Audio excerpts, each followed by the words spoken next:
Hey guys, what's up madam people at kalamon at kapatay gutom? Samahan nyo nga kami ni vlogger girl nyo mag-walking. Linabas nga namin kayo madam people at kalamon. Naglalakad nga kami ng mga time na to ni vlogger girl nyo. Papunta nga kami nyan dyan sa ibang lugar. Charis! Wala lang, gusto ko lang. Ito lang po yan, madam people, sa loob ng subdivision namin. Tamang walking nga lang kami niyan dito. Pasensya na nga kayo at bulol-bulol na naman ang person. Sabi ko nga kasi sa inyo, dadalhin namin kayo sa labas dahil nga naboboring na kayo sa bahay.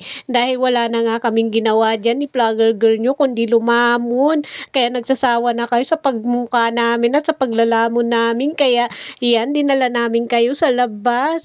Magtamang lakad-lakad muna kami ni vlogger girl nyo guys. Nga guys, nakikita nyo nga dyan, may hawak-hawak tayo ng dahon. Sabi ko nga dyan, pansalungayan ng kanyang tubol. Chari, dahil nga hindi naman makaaya-aya na plastic ang daladala ko. Hindi ko yun maitapon dyan sa bakanting lote. Kaya dahon na lang ang pinulot ko. Kaya nakita namin na may dahon sa daan. Kaya pinulot ko na lang. At guys, malayo nga narating namin dyan. Patay gutom nyo ni vlogger girl. Ayan, si vlogger girl nyo. Tamang lumakad lang yan. Sabi ni Papa Burr. Lakad ng lumakad, charis. Kayo dito mga kalamon dahil nabubulol na naman tayo. So ayan nga, nasalubong ko na naman ang haring araw, charis. Sinasarot-sarot ko na naman nga kayo dyan dahil nga nakita ko na naman si haring araw. Napakaganda nga daw ng ating panahon. Hindi nga yan maulan kundi super init nga hanggang ngayon. 7 o'clock nga yan mga kalamon na nag-walking kami ni vlogger girl nyo dyan sa forest. Hindi guys, dyan nga pala yan sa loob ng subdivision. Char! Ang lakad nga lang kami yun dyan sa subdivision namin. Pero guys, malayo na nga yan sa bahay namin. Pinakita ko nga dyan yung punong mangga. So ayan guys, na-vlog ko na ito dati.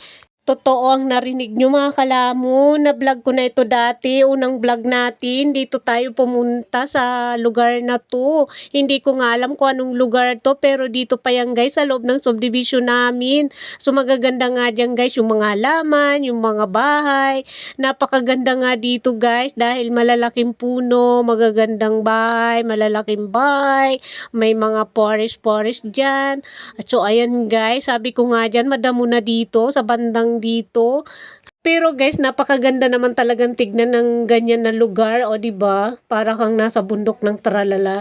Guys, ano ba yung bundok ng Tralala? Lagi kong nababanggit sa aking voice over yung bundok ng Tralala. So ayan nga guys, pinakita ko sa inyo diyan yung magandang bahay, pinakamalaking bahay. Doon daw kami galing, o di ba? Yan nga guys, dire-diretso na naman nga ang lakad ni vlogger girl nyo dahil papunta nga kami doon sa maraming aso. Nadaanan nga namin dyan yung kamukha niyang aso na si Chudi and Char. Guys, madamo nga dyan sa lugar na yan. Hindi pa nga daw yan nadadamo ng nagmi-maintenance dito sa loob ng subdivision.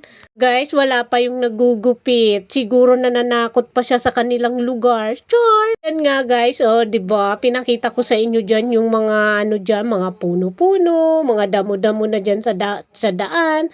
Tapos yan guys, oh, nababasa niyo ba 'yan? Ayan.